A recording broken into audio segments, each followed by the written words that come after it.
Good to see you all here today. See Whitney, Katie, Jamie. Thanks for joining us. Aubin, Lauren, got Nancy. Looks like we've got Autopilot. Good to see y'all this morning.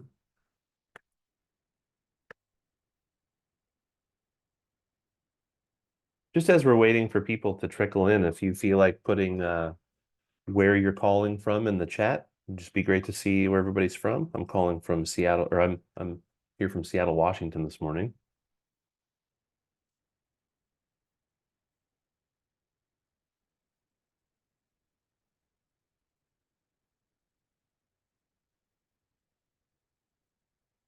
Woohoo! Hudson Valley, awesome. I bet it's nice out there right now. Hey, we got a couple of Oregonians. Good to see you here. I know Lebanon well. Oh, hey, we've got somebody from Wybrook. Nice to see you, Lauren. Glad that you're here. I've been wanting to visit your farm for a long time. Known a few people who have worked out there, and it looks like a really beautiful place.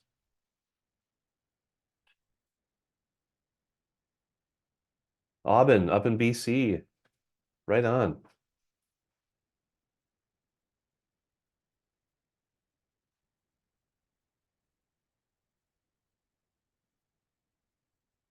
All right, let's kick it off. And as other people trickle in, we'll just kind of let them in. But yeah, good morning, everybody. I'm David Zarling, Program Manager for the Niche Meat Processor Assistance Network, as you know. I'm here today with Brian Brozovic, and he's the center of plate specialist for Empirical Foods, but also Brian is a really big part of our meat and poultry processing technical assistance program at NPAN. NPPTA for short. You may or may not have heard of it. It is basically a one-on-one consulting program that's paid for ahead of time by the USDA Agricultural Marketing Service. And so what that allows you to do is hop on our website, nichemeatprocessing.org, which I will share in the chat. And you can book free calls with working boots on the ground professionals in the industry. So Brian's in sales and marketing and strategy, and we've got food safety, technical assistance providers, grant writers, feasibility study writers, plant designers, wastewater specialists. We've got Greg Gunthorpe on there for poultry.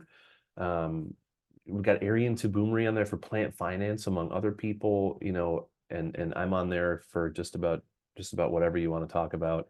And so I'll share a link for that, and we highly, highly encourage folks to book time with our experts. Again, there's no catch; it's free.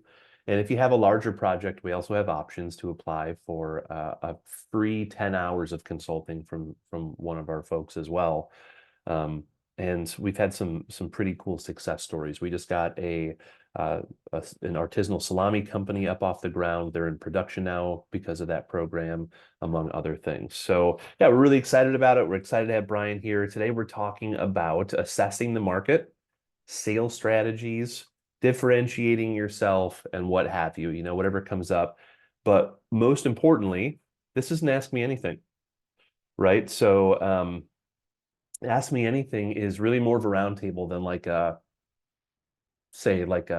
lecture, right? We're going to go through a little bit of slides, but ultimately we want to open the floor for the things that are driving you nuts in sales and marketing and all the questions that you want to ask. So before I pass the torch to Brian, a little bit about NMPAN. If you don't know, we're here to help small meat processors thrive by growing our shared wealth of information and innovation. This is a community. So we've got a listserv, or AKA, a Google group, and it's probably the richest and deepest live help desk that there is for small meat processors. Everybody, we've got 4,000 people who are in the industry, including plant owners and meat scientists and extension agents and everybody in between in that Google group. And it's like Ask FSIS, but more personable. It's heavily moderated, so it's not like your typical backyard butcher's Facebook group. Although we do have a Facebook group as well called the Small Processors Support Group, which you're very welcome to join. I moderate it, and it's strictly meat processing only. So it's a pretty safe space to ask your questions that are really challenging and sometimes might feel a little silly if you're new to it, but there's no such thing as a bad question in this business. We're also here to offer tools and technical assistance, which we talked about. And then our main goal here is to incorporate the whole array of interests involved in the supply chain model to support the long-term viability of small to mid-sized meat sector. So that means we're not just here to help meat processors. We're here to help producers, livestock producers, brands, logistics providers, cold storage providers, fulfillment models, e-commerce platforms. We've got it all under our umbrella, and we're here to share that information and connect everybody. It's what we do. So I'm going to stop sharing here and kind of pass that over to Brian. But just a couple of things while he's loading up his screen. Pop all your questions into the chat. I will be moderating those and grabbing those as we go, but you're also totally welcome to raise your hand, or even Brian, I don't know how you feel about this, but just ask a question. If you want to pop your mic on and just jump in, we're welcome to have the conversational element to it. So yeah, welcome everybody. Well, thank you everybody for being here. Thank you, David, for the invitation, for just allowing me to come and be a part of community here. Really enjoy what is going on at NMPAN. I've been working kind of alongside the network for, I was thinking about it the other day, I think it's been close to about 10 years in a couple of different capacities. And it's seen some really amazing things with the organization, and really look forward to continuing to be a part of kind of what's going on with it. So yeah, I am totally open to, even if there's some questions as we go along, however that's best, if that's the raise your hand feature or just want to blurt out or something. I am totally okay with that as well. I try not to get too scatterbrained, so I think I'll be able to get back into things once we kind of move through certain different topics. Please oblige me here. This is actually my very first AI image that I have created on your screen here. I'm really fascinated with, maybe slightly fascinated, slightly just a little scared about AI and all that it has and all that it will be. So I was like, you know what? I'm gonna create an image of like a butcher shop, and it started down one path, and I was like, okay, well, if you don't know me when I'm not wearing, my sales clothes in the field, or my operational clothes to work inside of plants, if you know me, the other 365 days of the year, I wear shorts and flip flops. I was in Fairbanks, Alaska just a couple of weeks ago, negative 48 degrees. I regretted it, but I was wearing shorts and flip flops at certain times. So I said, what about a butcher shop that's, where they're selling in shorts and flip flops? And well, this is what it created. So something very unique. And as you can see, I probably have a pretty twisted brain on some things. So look forward to being here with you today. Let me go ahead and advance my slide here. So yeah, today we're talking a little bit about assessing different market conditions and outlooks for our industry. One of the things that we say is, well, you got to be looking at the past, the present, and the future, right?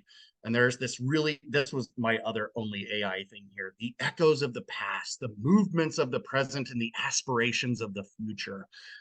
It sounds really good and fluffy and juicy, but really that's what it is that we have to look at when we're in this industry to determine kind of where we're sitting at in market conditions and where we're headed to. So we got to know where we were, where we are, and where we're headed to.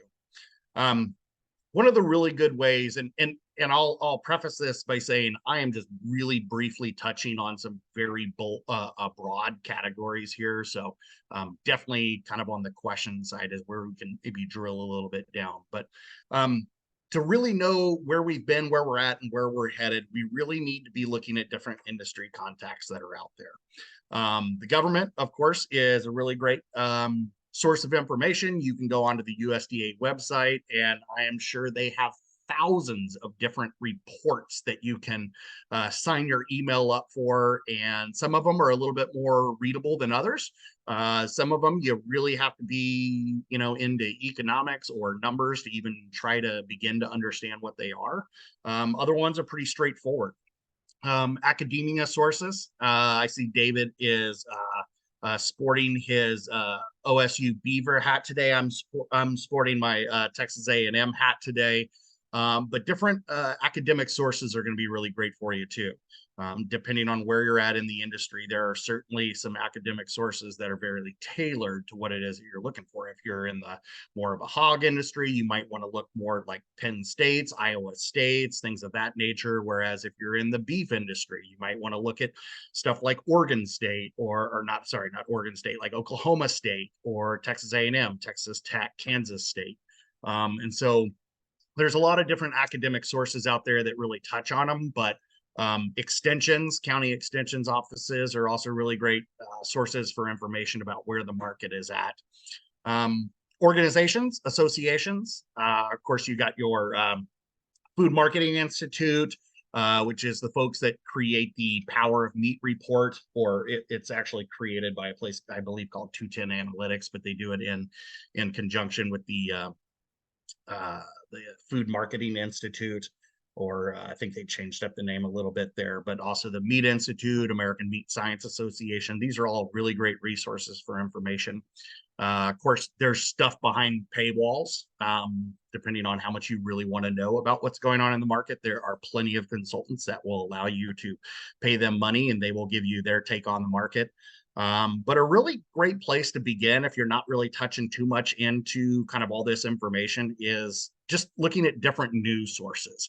Your places like Meeting Place, Meat and Poultry, National Provisioner, they're actually all really great about pulling in information from all these different resources, whether it be government, academic, associations, even some different kind of pay information. And so they're really great ways to start kind of getting your wheels spinning in what is going on in the market. And so that's certainly something to consider there for sources. One of the things that we talk about with the market conditions is we need to be able to gauge between a macro market and a micro market. What is going on out there globally is very macro. And despite what you may want to believe, it is definitely going to affect your business in one way or the other. And then of course, everyone is sitting inside of their own micro market. There are some bubbles that you can sit in, but don't get lost in this idea that your bubble cannot be penetrated by more of a macroeconomic scale. I've seen this mistake in a lot of different meat processors, meat brands, where they really hold their name and their brand up above the market itself. And it's always going to lead to troubles down the road because there is a macro market that will affect it. So when we say, know your market, know what's going on, you need to know how the market is going on, and then also how your market is going on, because there's going to be considerations for both that are going to affect your business for sure. When we look at kind of like sales and marketing, I like to say that on your strategies, you need to go back to that old kind of school thing. I don't even remember where it was we learned in school, right? But there's the who, what, where, when, why, and right? Is who are your customers, right? What is it that drives them? Where are they shopping? When do they like to shop, or when do they like to go online and look for, interact with different brands, right? Why is it that they are specifically looking for a product like yours, right? These are all really great questions to ask. There's a lot of information right now that's being broken down on generations. We are seeing some really huge swings in generations and how they're shopping for meat and poultry products.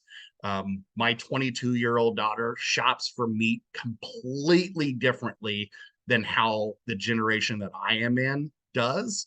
And sadly, as a father, I can certainly say that I have failed in some aspects, because she was looking for ground beef the other day and got, oh my gosh, what was it? A cube steak, because it looked similar, right? And so I got to teach her a lesson about cube steak and how it, you know what, in the grand scheme of things, it probably did make a better taco for her anyways than ground beef. So just know that when you are in a particular market, you are going to have different people, and one system of sales and marketing to one generation may not necessarily work to another. Also in selling, this is one thing that a lot of folks can get really hung up on, is they get very tunnel visioned on how it is that they want to sell their products. And that can always lead to difficulties down the road if you're not able to really move through the market in a very kind of smooth and liquid type of way. A prime example is if you really want to be in a retail type of market, whether that's selling the products yourself through a retail counter, whether that is selling directly to retail stores. Uh, if we just say, let's just use beef for example, you're going to have a ton of ground beef. Well, there's just not a lot of ground beef business using beef trim that's out there, where on the retail front, you might not be able to move through it all. So while retail might be a really big aspect of your business, you might want to also take a look at where food service might come into play, right? Are you going to be able to move all your products through one channel, or do you need to diversify and completely or into different channels to be able to help move your products through it? As we say, like, you know, the only thing, or what do they say? The only thing in life that's a constant is everything's changing, or, you know, it's something like that, right? This is how we really have to be in this industry as well. We have to diversify. We have to be able to change and move with it.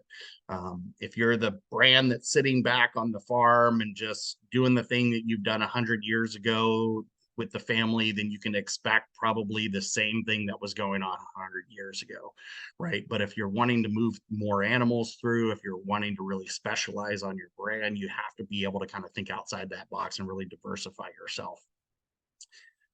Which kind of leads us into what makes us unique.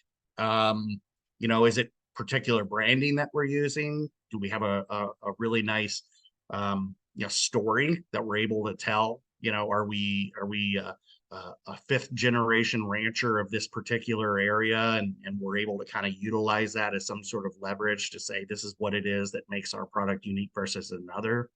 Do we have certain claims? Are we organic, non-GMO? Are we 100% grass-fed? You know, what are the different claims that we have? And of course, you know, like, where do we sit at in the customer service and relationship realm, right? Because the reality is your brand, your claim, while it is unique, many times it is not unique enough. A great example is the grass-fed market. If you look back, you know, 10, 15 years ago, right, it was very unique to have a grass-fed beef product that was out there. Well, now if you go into the stores today in your larger grocery chains, you will find a grass-fed beef product likely, and it is made by one of the large packers that is out there.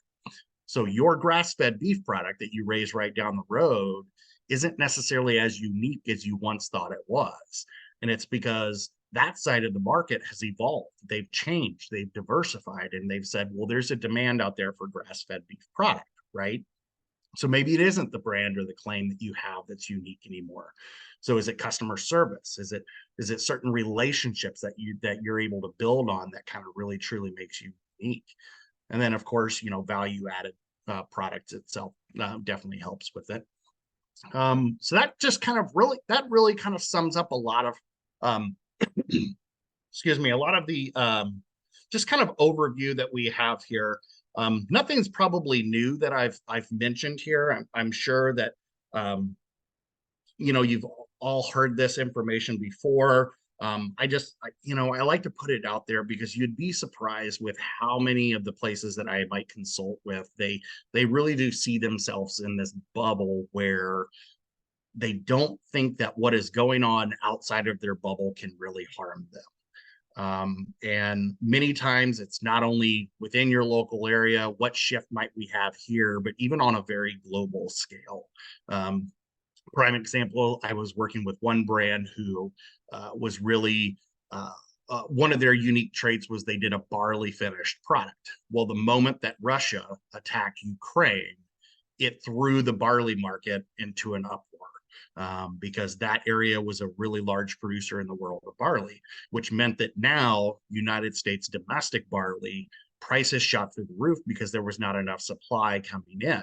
Well, now if you're going to differentiate your product by having a large barley, proportion inside of your feed ration, you now have to consider, well, what are your costs that are coming in here, and is this what's making you unique, right?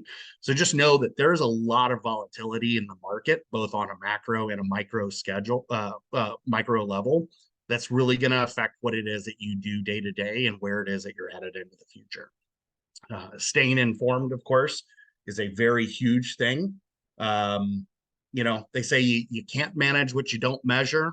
Going back to my old, food safety days, you can't manage what you don't measure. Well, what you don't know, right? You don't even know what you don't know, right? And so the information's out there. It's what you do with it, right? So go and get the information, use these as tools to be able to make decisions for today and for tomorrow. Plan for tomorrow. We all know that there's a ton of fires that people are going to be putting out each and every single day. That is just what goes on, right? You don't have employees show up. You've got a customer that's unhappy. You got the USDA's, screaming down your back over one thing or the other. There are plenty of fires that you're going to be putting out today, but don't get so tunnel visioned on just what's going on today and neglecting what's going to be happening in the future. Because if you do, you're gonna find yourself having to kind of take a step back. Meanwhile, your competition's already going to be steps ahead of you. Knowing the market, again, stay informed with what's going on. Use this as opportunities to kind of diversify portfolios, diversify how it is that you're getting your products out there, and truly kind of honing in on what it is that makes you unique. The key to sustaining, increasing sales is going to be being proactive to the market, macro and micro, and not being reactive to it.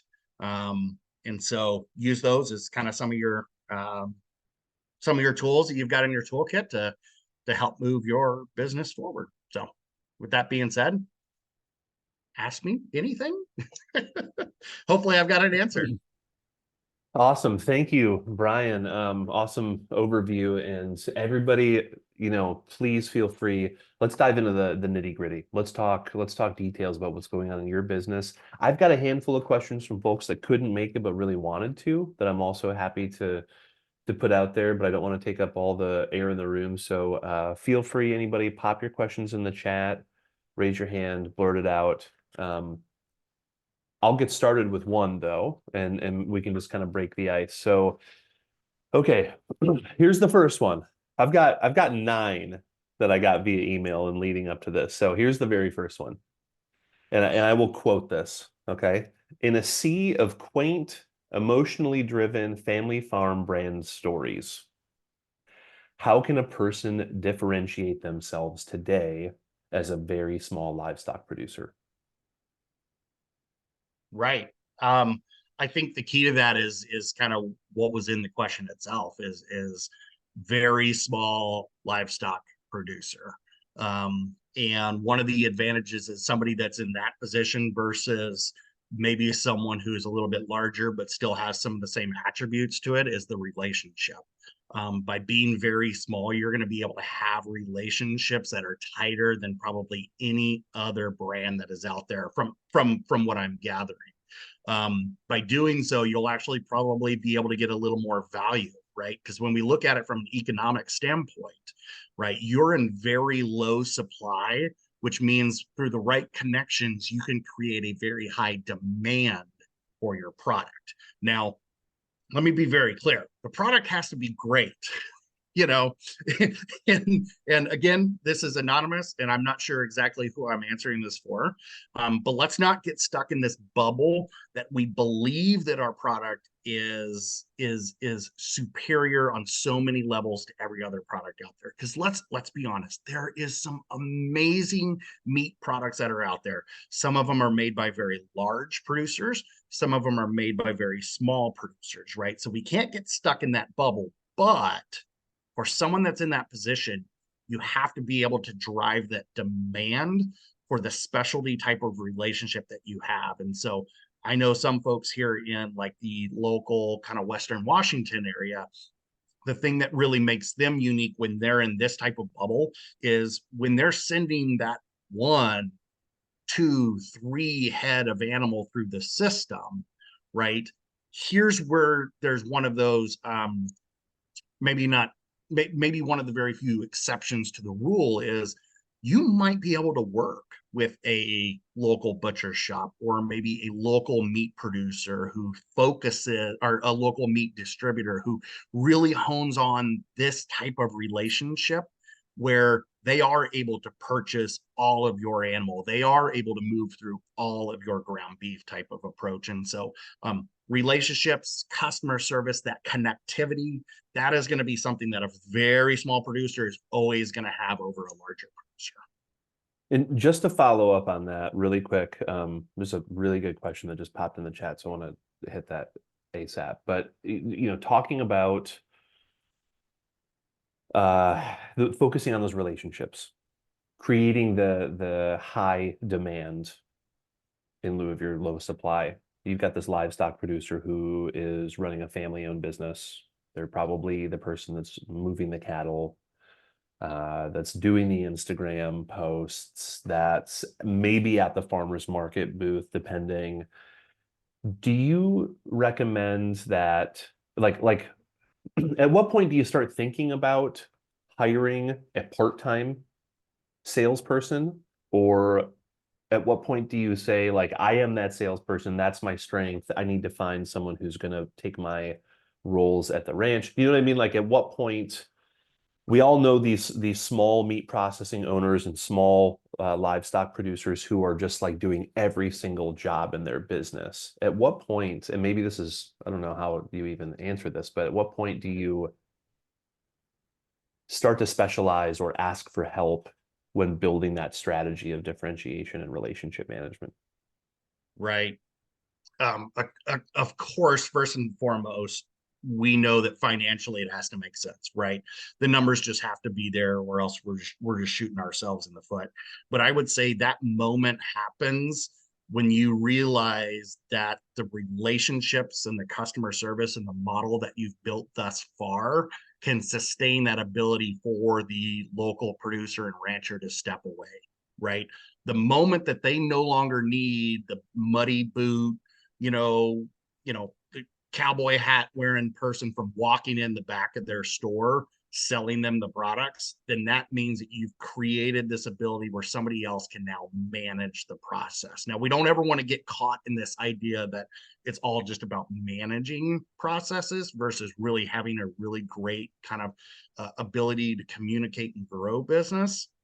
But it all depends on what the story that you're telling too, right? If you're a seventh generation family farm, and that's what it is that you're really trying to portray, right?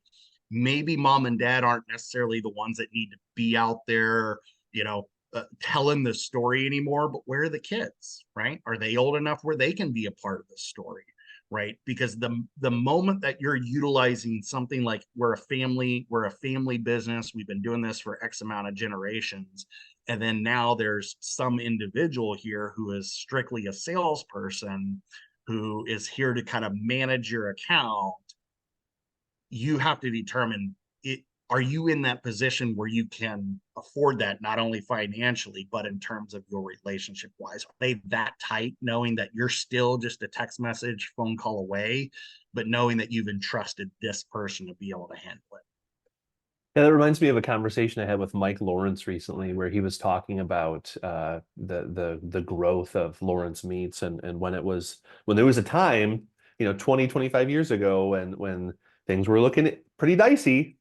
And today, that's not the case at all, right? They're kind of the gold standard for the small establishment, by USDA standards. And he talks about spending money as like a step. It's like a set of stairs. Like, you spend all this money, and then you start to build and you grow into what you spent, and then you spend more. And it makes me kind of think about that when you're gonna make that leap to spending on either, someone to manage the farm or someone to manage your business development, and then you kind of like grow into that. Kind of how you mentioned that reminded me of that conversation.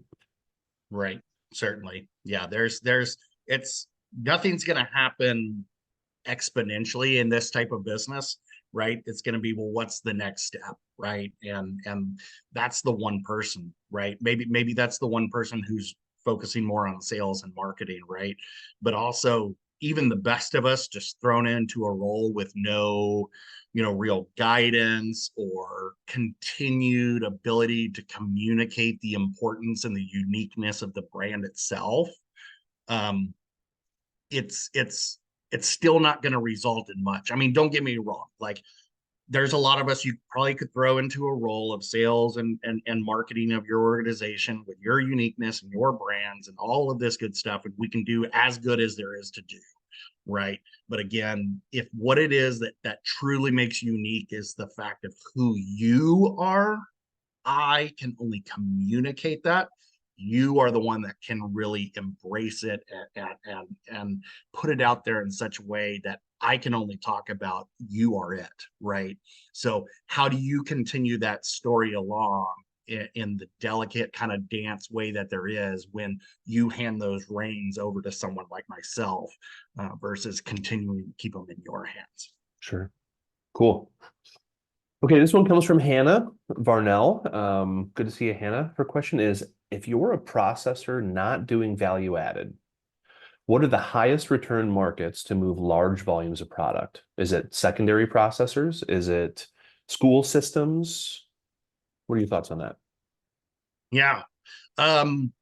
So highest return is going to be a very that's a very tough kind of category to throw stuff in, because of course if you're a small processor and you're looking to move large volumes, secondary processors and school systems are really great at that. What secondary processors and school systems are not good at doing is creating high return.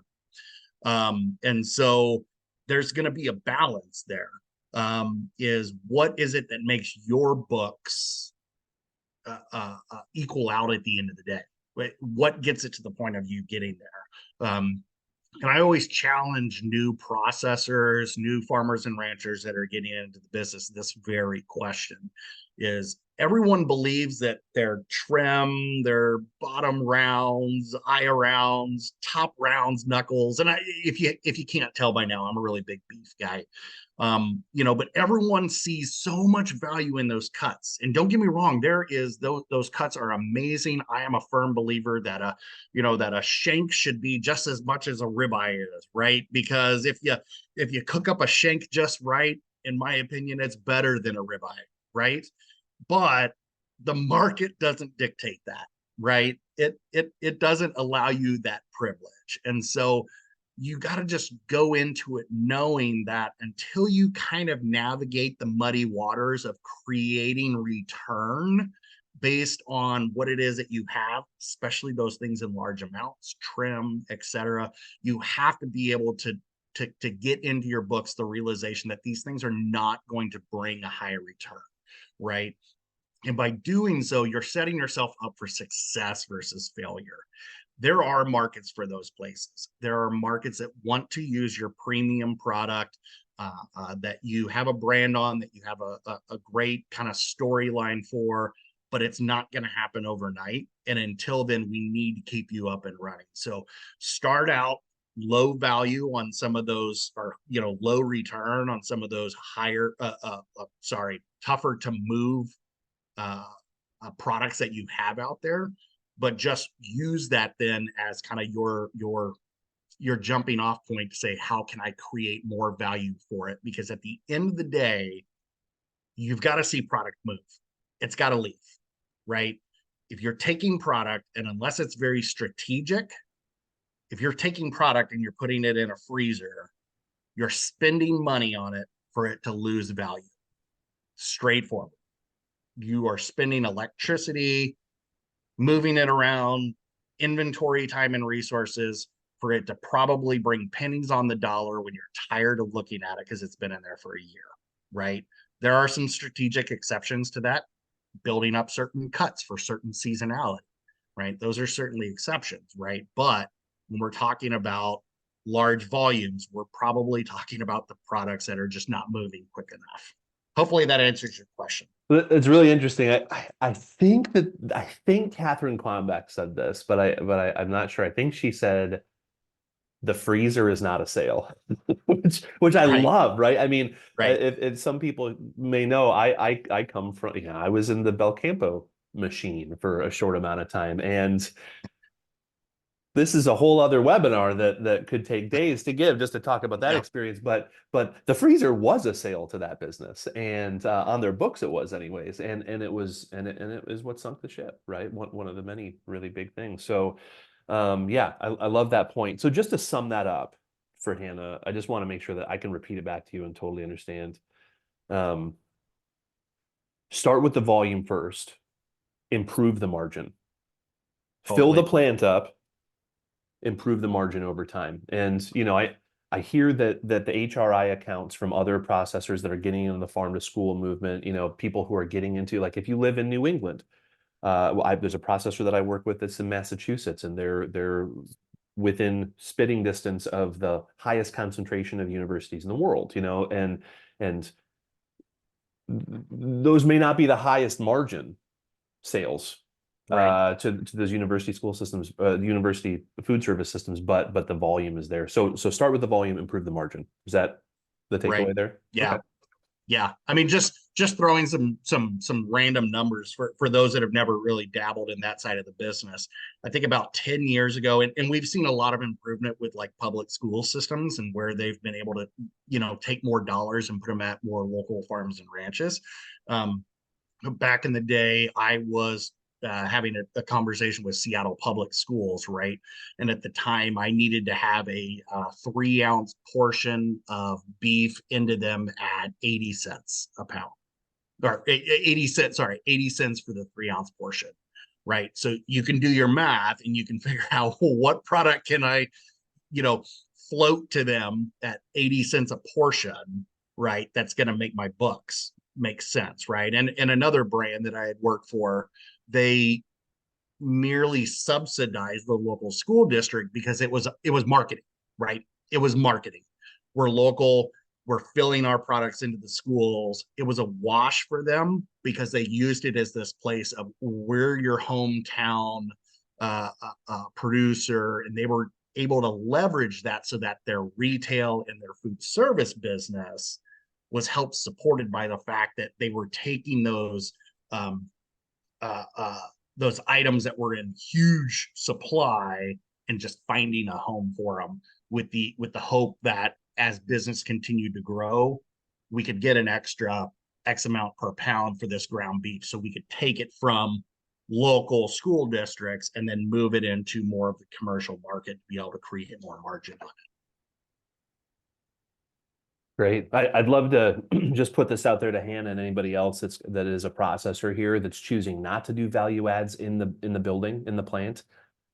It's a great choice when you're starting out, because value adds for small crews and small plants are oftentimes not value adds, they're value sucks. And it is very, very hard to get your per pound processing, especially labor, but COGS all together when you're in that smaller scale. It's really, really hard to get that competitive with other co-packers, and it just makes more sense to have other people do it for you a lot of times. So I just wanted to interject that. Got some good stuff going on in the chat. I'm just going to keep going, Brian, if that's cool. Yeah. If anybody Yes, else that's wants great. to blurt out, if you want to use your voice, please feel free at any point and interrupt me. Um, okay, this one's from Whitney. Whitney says, we struggle to differentiate slash get through customers who value regenerative and humane farming practices, but are so misled and confused by the amount of greenwashing in the industry today. Thanks for mentioning this, Whitney. Is there value in using our marketing efforts to try to educate our customer base on being better informed consumers, or another way to differentiate based on our practices without getting lost in the huge volume of terminology being misused, i.e. Productive USA, grass-fed, regen, humane, etc.? Yeah, I think one of the things that if I was in a similar position, I would reassess who that customer actually is, because one of the things you really got to and this is where knowing the market really totally comes in handy, is there's a lot of people, consumers that are out there, shoppers that are out there that purchase the things because of the label, and they don't necessarily care too much about the story, right? If it has USDA organic on it, if it has a non-GMO label, if it says grass-fed beef on it, they really don't care too much more after that, right? They just want that label.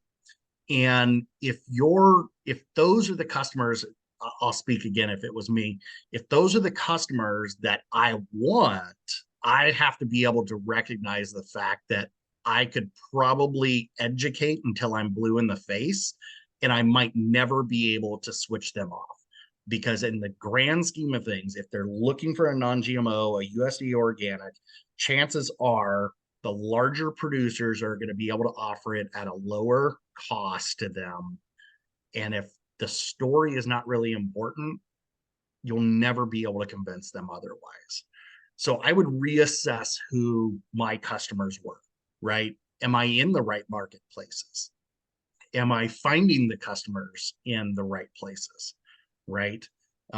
Because if I'm trying to place my products into a more traditional type of retail space, I'm really probably not going to be able to compete with that.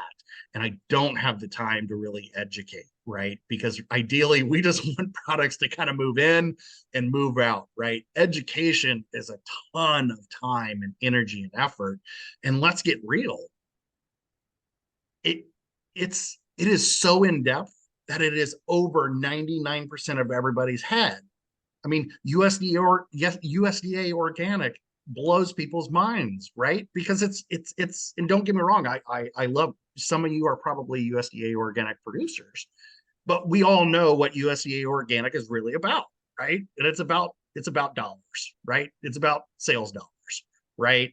And there's a lot of regulations around it that just don't make sense, and it paints a picture that is really not really there in the background either, because anybody and everybody can really go out and get a USDA organic label and have inhumane like practices, right? You can be feeding certain things that you might not necessarily be wanting to feed to tell a story, but because it's USDA organic, it's fine, right? So really kind of navigating ourselves in that channel to say, who is my customer and am I reaching the right customer? Just note, you will, unless you're one of those really small producers, like what we got with one of the very first questions, where it was a very small producer, education is probably not going to be your key to success. Because the more you grow, the more you have to really determine that, spinning your wheels on that level of education, on that level of customer service, is just not going to be what makes your books make sense. So maybe look towards a different clientele. That's something you might want to consider as well. In this case, if this is a facility that is really that really, I mean, I know I know where Whitney's was calling from. If this is, if those attributes, the regen, the agritourism to a degree, if that really is who they are, not a Purdue USDA organic, but like actual, organic. Right. That could be, I think that could be really scary in a sense to step away from that. Um, and what do you think of other differentiators? What are some cutting edge differentiators that are out there? I mean, there are times when I think, you know what, I'm going to start a business and it's going to be conventional beef, and I'm just going to go get all the burned out milkers from the sale barn in Toppenish and start my conventional ground beef business, because that seems crazy to me, now. Like that's like no one's doing that. That seems like a differentiator, right? Like I want to sell ground beef for $3 a pound, and that makes me unique. And so I'm just wondering, like, what are some things that you're seeing? What are some has anybody in the room heard of other differentiators where people are exhausted by the regen space already? Um, anybody it's starting to feel like anybody that's got a heifer out on a half an acre in their backyard is claiming regen at this point. Like, Right. what are some other things that you see coming out? Like, is there some way to get on top of that pile? And this is open to anybody that feels this way or feels the opposite about that question. I I'll try to keep it short so we can listen to everybody else too. I I think at the end of the day, and I used to raise animals back in the day. At the end of the day, everything is labels. Everything is stories. But if you produce a good quality product, it doesn't matter really the stories, the labels, right? I've seen brands that could have had a million different labels, but they just didn't want to go that direction. The money, the expense, the oversight, it wasn't going to differentiate them from the market. It was only going to raise costs. Their key was producing a really great product. And if you can produce a really great product, whether David, that's picking up some some from the cow barns, right? Or that's the very micro producer who is out here massaging their animals, feeding them spent organic brewing grains from the local beer brewer, who uses organ hops or something, right? Like, it doesn't matter where you are in the spectrum. If you can create a good quality product, you can get the sales. You can make your business model make sense. So don't get too lost in everything else. Great. I love that. Catherine, I saw you unmute, so I was I like, was waiting. I think David's kicking me under the table to answer here. Um, so my day job is selling grass-fed and regenerative meat. So I've thought about this a lot, right? Like, is kind of where the trends are. And I think there's a ton of room and space still left in the grass-fed category, right? Overall, grass-fed beef is still, and much like Brian, I'm a beef person, so I can't speak as much to pork and lamb and chicken. But grass-fed still like less than 1% of beef sold. So there's a lot of room there. And regenerative, I don't even think there's enough regenerative meat being sold to count it, right? So I still think there's a ton of space. I think there's a lot of room for a high quality, consistent grass-fed product. There's a lot of variability in grass-fed. And so I think really dialing in that those production practices, the carcass quality, et cetera, I think there's a lot of room for that too. And then the other thing I'd say is, as you're talking about this, Brian, and I totally agree, do not chase price. Don't try to like beat out the private label or the big guys. People are craving authenticity. And that's what you have, that folks who are buying cull cows at auction to create a grass-fed brand, there's no authenticity there, right? Imported trim, nothing against Australia. I'm happy for them that they're coming out of their drought. No story there. What's the story to tell, right? We buy cull cows out of Australia and ship the trim in on containers. So that deep authenticity that your brand has, lean on that and don't chase price. You have something real and tangible, and that is what people want. And so run in that direction. Awesome. Right. And if I can add really quick, Catherine, of course, she's very well just versed in all this information, just an amazing resource on it. One of the things that we talked about when we were running through the slides real quick, and we were talking about, well, where are we going? Like, what is the market at, right? That's kind of one of those key things that I'd say don't also get stuck inside of that micro bubble to think that the macro can't affect your business as well, because there is a ton of space out there still for grass-fed, and there is still a ton of space out there for regen and some of these other kind of carbon sequestration, even though that one kind of got looped into regen, and everyone's talking. I heard someone talk about over in the EU, they talk about nitrogen now or something. So who knows? Maybe we're going to hear about nitrogen, right? But keep in mind, right, that what we're going to see in the beef markets and what we're going to see in the meat markets and where we are economically, where are we at from a financial standpoint in the United States of America, what is going on globally, right? Is your customers today might not be your customers tomorrow, right? So just know that sometimes you are going to have to, diversify or change a little bit as to where is that customer moving, right? Because if now your customer now has decided like, okay, well, I used to buy all of these things with really great labels on it, but it's kind of tough, right? Like my student loans didn't get paid off. And, now we're in a depression and it's tough to keep a job, right? And so I need to find ways to save a little money. Well, that customer might not be your customer. So where are you going to take those aspects that you have for your business that you really do want to market and use as kind of your value driver and say, okay, well, where's that customer now? Because you might have to change where your product is at, but you want to keep a customer who's interested in it. Love it. Okay. Next one's from Nancy. Nancy says, I'm a micro producer, but follow the Meeting Place newsletter for industry news and their affiliated alt meat newsletter. Where do you see the alt meat industry going? And are there ways we can address that in our marketing information? Yeah. I have some really great. So I've done a lot of work in the alt meat space. Specifically, I've kind of done more of like this whole theological and alt space kind of area.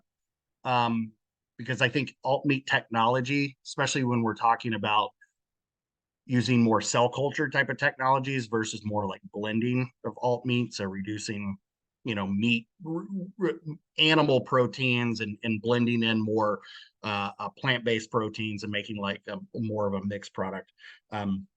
It brings up a lot of theological conversations and questions, and I think a lot of that stems from the fact that back before, I think it's called Believer Meats now, back before then when they were Memphis Meats and starting out, I had a really great connection there and was able to kind of see the processes that went into making a cell cultured meat.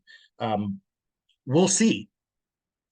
We will see where it goes. A lot of the numbers these days that are coming out are showing that the majority of populations are just not interested in eating the products. And again, I'm talking about like the cell cultured products. So we'll see how the consumer changes. What I do know is, change is inevitable. I eat meat 3 times a day, probably 4 or 5 times a day, because I'm just a big meat eater. My 22-year-old daughter is a flexitarian. As a meat guy, that broke my heart, right? That I couldn't instill into her the importance of eating meat, umpteen times a day. But we do have to realize that we probably will come across a generation where, alternative meat substitutes might become, or alternative forms of creating animal-based proteins are out there. I wouldn't worry too much about it now. It's not really in a large scale production capacity. They all claim that they're working hard to get the cost down. It's a long way to go still. We're talking about a premium. If they could ever really get it there, we're talking about a premium price still, right? So you're talking about a unconventional way to produce a product that is probably conventionally on a quality standpoint that's being sold at a premium price, right? So the market will kind of play itself out there, right? And don't get too lost in kind of the feel-good story of it either. I had a really great interview with the gentleman who created oh my gosh, I'm drawing a blank on it, out of Israel. One of the really big, he's actually like a heart doctor. And he created, gosh, I can't believe I'm drawing a blank on his name. But anyhow, he created this cell-based protein mix out of Israel, and he is one of the pioneers in the area. And I had asked him, well, are we really going to use this to feed the hungry people all over the world? Right? Because that's one of the fantastic storylines that we get from it. Oh, well, we're going to be able to feed people in malnourished states, right? And I'm like, how are you going to get all that pea protein there? How are we going to get all that water to the Sahara of Africa? Like, how are we going to bring in all these resources so that we can feed all of these people and make them all wonderful meat eaters? And he goes, well, we're not. And I'm like, well, wait a minute, what are we like? What's the outlook for this anyways? He goes, if we want to feed people protein, we're going to drop beans and rice on them with UNICEF planes. That's what we're going to do. He goes, we're in this to make money. And I was like, wow. So this is a money-making thing, right? It's hot on today's talk. We'll see where it goes. We'll see. Well, would I ever try it? Yeah, I would try it, right? But would I buy it? I don't know. We'll see. Probably not. Okay, I've got a couple more questions from our listeners that couldn't be here today, and then I've got a couple more in the chat, so I'm gonna pivot to one of these. I'll try to make it quick too. I'm quite a talker. So. No sweat. I've got us on until 10:15, so we got a little time. How about this? How do I open doors? How do I get my ground beef onto the shelf at a local retailer? And how is that different from getting my ground beef on the shelf at a major retailer like Whole Foods? Right. The first one's definitely a lot easier than the second one. Communication, knowing what they're looking for, and speaking their language. That's going to be really a huge way to get your foot in the door. And look at it like dating, right? Your first visit with someone is to just get a second visit, right? I mean, don't feel like you want to go in there and be like, hey, how can I invoice you for a pile of meat here, right? They're not interested in that, right? What they're interested in is hearing someone be able to understand what challenges them on their day-to-day. Are they hitting their margins, right? Are they hitting a clientele that they haven't been able to really tap into, right? So, retailer, well, the retailer around this corner is selling this product, but every time I bring something like that in here, I can't seem to make it make sense. And my management is all over me to try to sell XYZ, right? Is know what their struggles are and to come in as a solution maker, right? You're there to make a solution for them. That's one of the really key aspects to selling. Your larger chains, very much larger and complicated of a process. You kind of went with the Whole Foods, like whole other side of the spectrum there, which is like, well, now you got to be like GAP certified, right? So now you're talking about not only like, how do I find the right person, the right decision maker within this corporate entity of a megalith, right? But now you're talking about how do I have to change who I am to appease your needs that you have. And I've so been there. yeah, that's a tough bullet to bite there. May not suggest that. Well, let's focus on the small. Let's say Yeah. I'm a cattle producer over in Leavenworth, Washington. I'm gonna slaughter maybe between 20 and 40 head a year, let's say, around or less than one head a week if we were to spread it out. And I'm gonna stop by Dan's Food Mart. And Dan's Food Mart, it's a town of 3 stoplights. It's 7,000 people, whatever. Dan's Food Mart has a small meat counter. It's the local grocery store. What am I doing? Am I walking in there with a hot cheeseburger for somebody to taste, or is it? Am I emailing? Am I cold calling? Am I walking in and trying to ask to speak to the manager?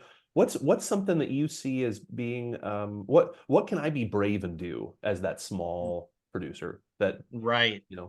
My first question would be, what do you know about Dan's Meat Market? Because if you don't know anything, you're already starting off on a really bad foot.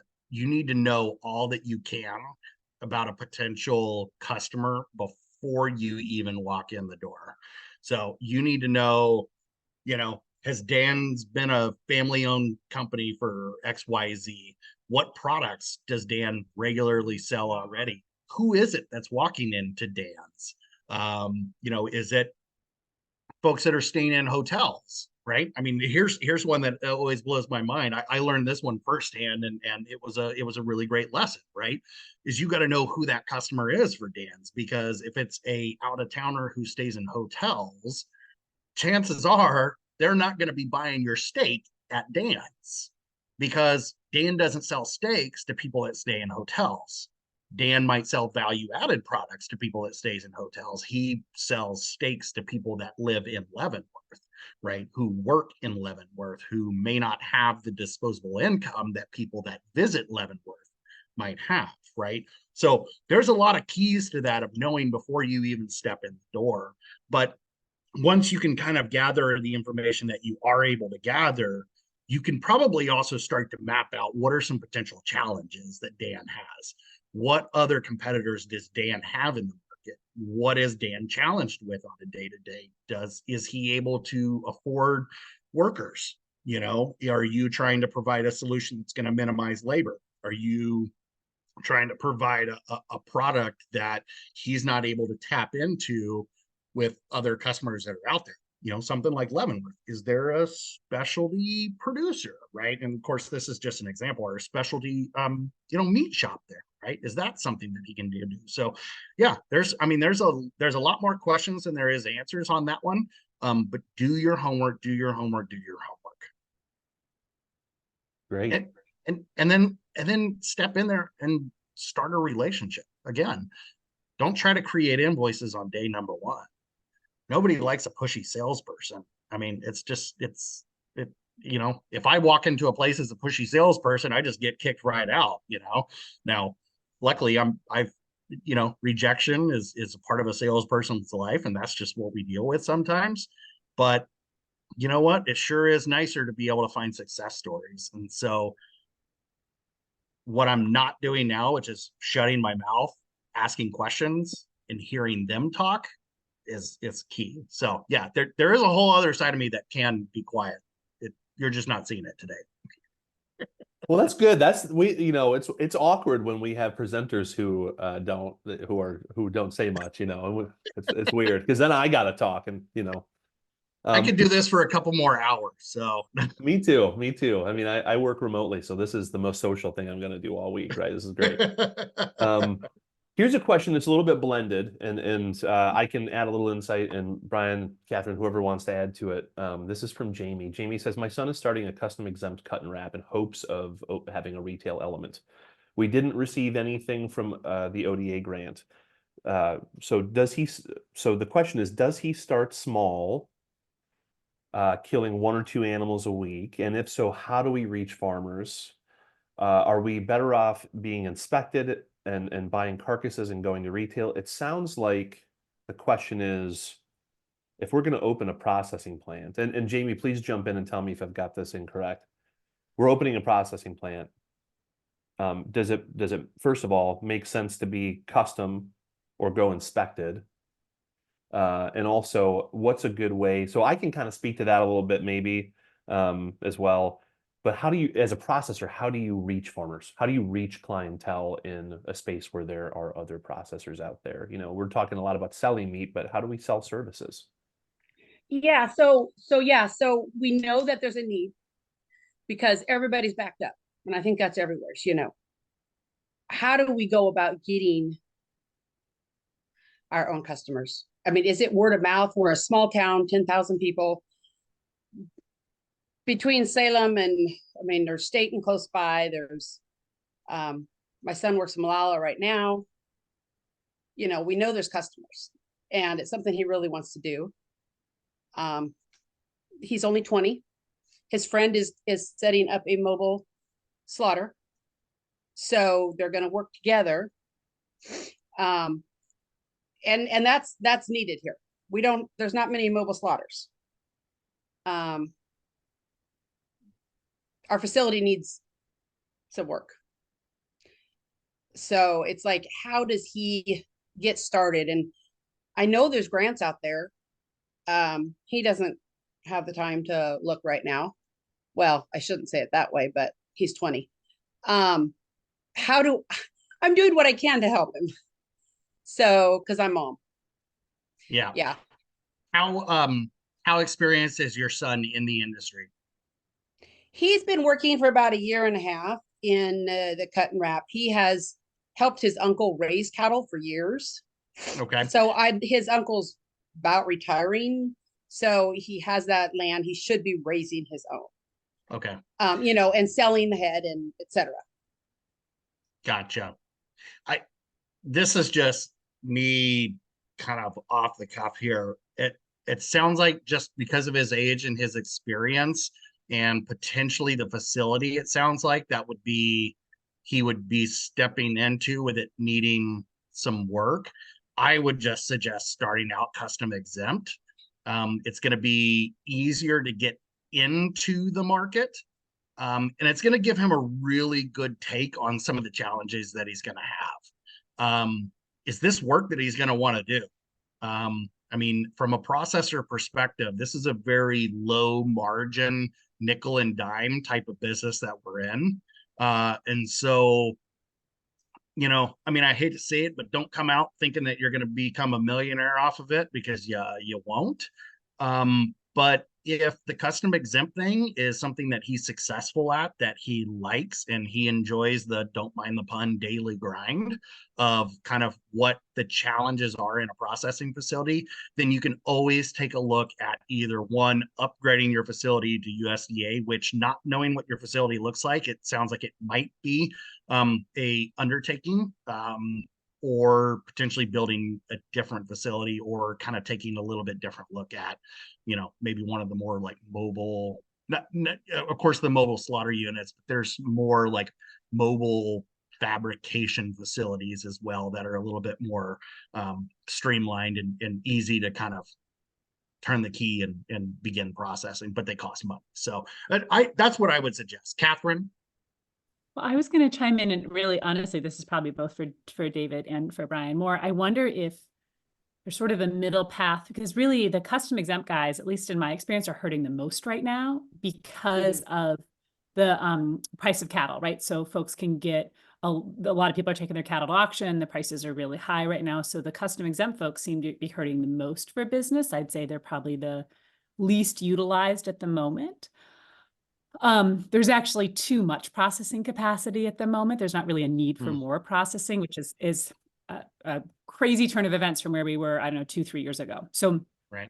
I wonder, Jamie, since you guys are in Oregon, I'm not super familiar with it, but Oregon has a fairly new state inspection program. And maybe he goes state inspected, which would get him much more on par and used to working at that level that's going to be akin to federal. Does state inspected, he can sell wholesale within the state, kind of get in that rhythm.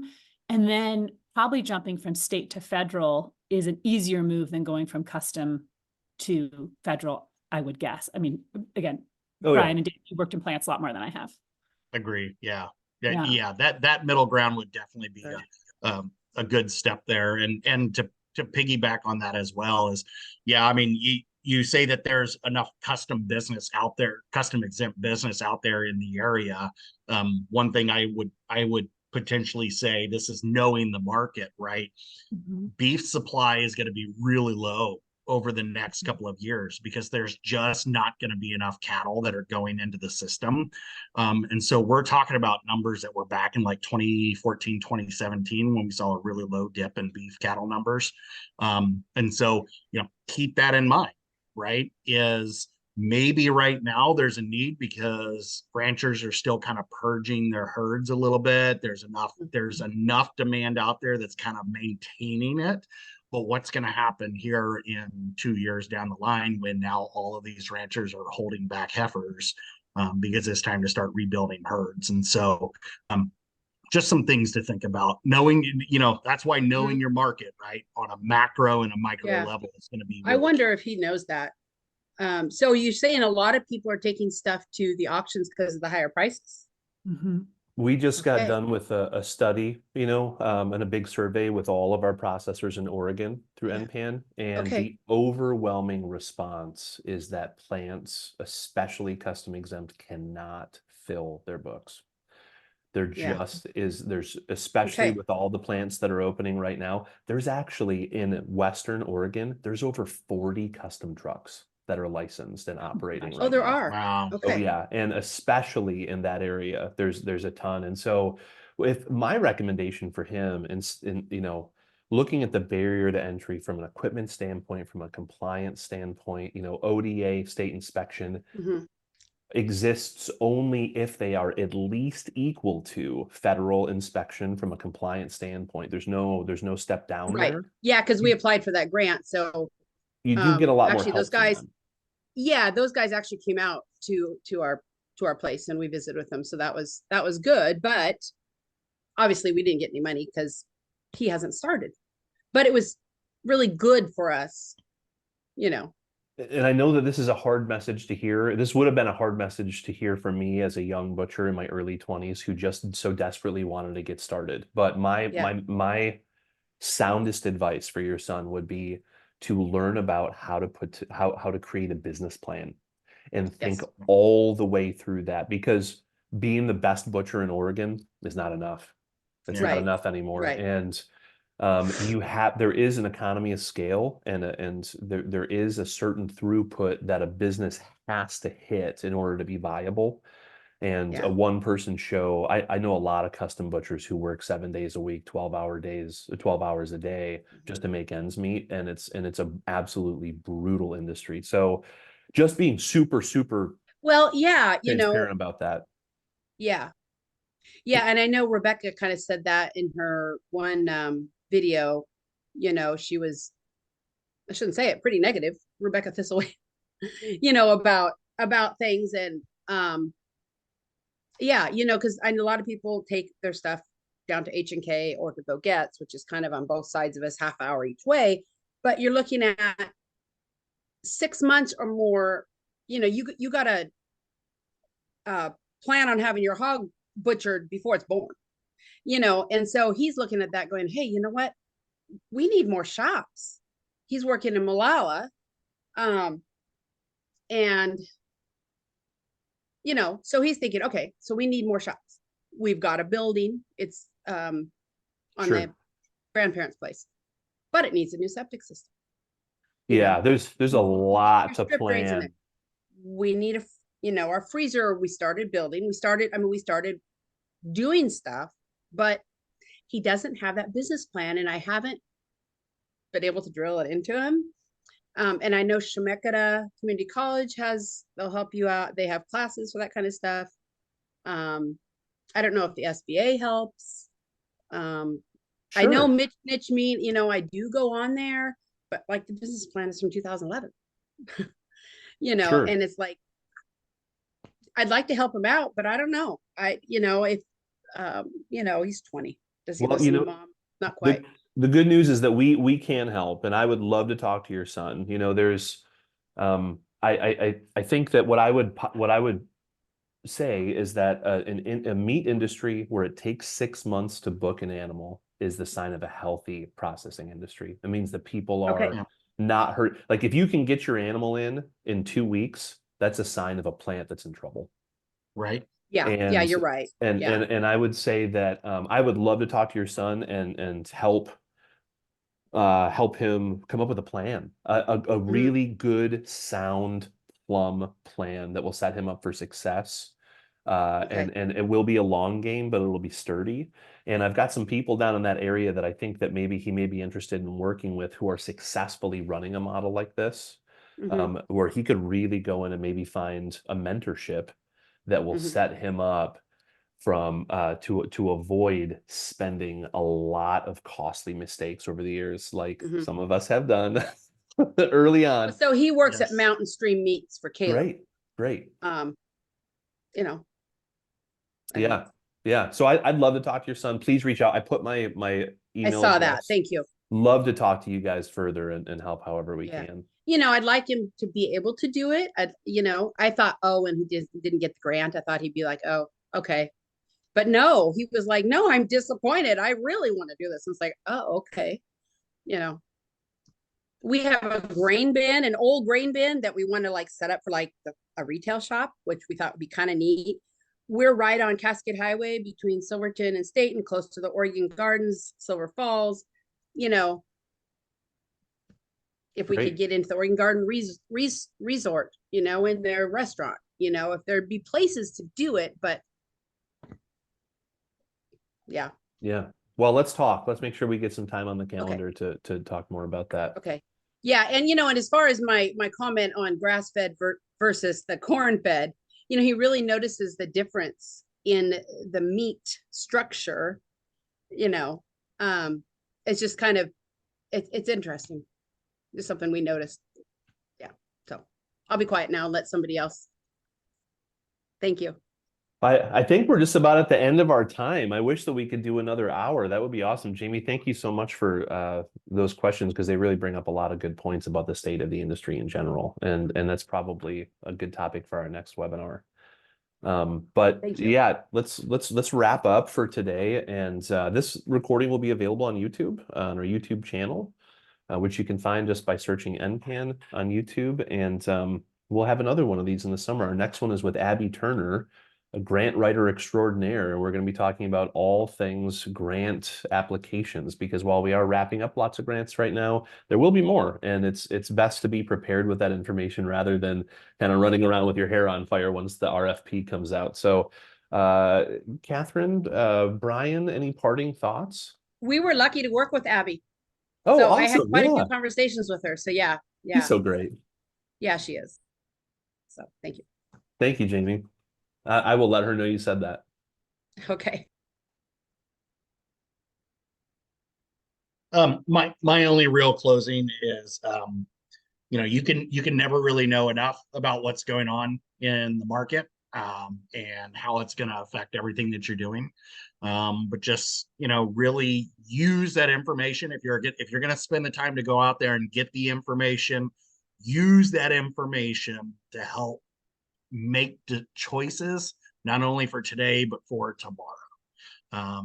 Know what it is that really makes your products unique and your selling point, and just kind of take everything in and yeah, learn a lot and then go and get it. So, and don't be afraid to go get business. Like if you think you're going to fail, then you're not doing too great at sales, because you know, you've got to fail a lot before you can get some wins, and you're going to continue to fail a lot as you continue to get some really great wins. So don't be afraid of it. Just go and get it. Awesome. Thank you so much. What a great conversation. Thanks, Brian and David. Well, until next time, everybody, thank you so much. And make sure, if you haven't subscribed to the NPAN newsletter, I have the link in the chat there. Please visit our website, go to the bottom left, sign up for our newsletter. It's got all the happenings and generally some, you know, additional snarky color for me here and there, because I put it together. So yeah, great to see everybody today, and we'll see you next time. Thanks, David. Thank you.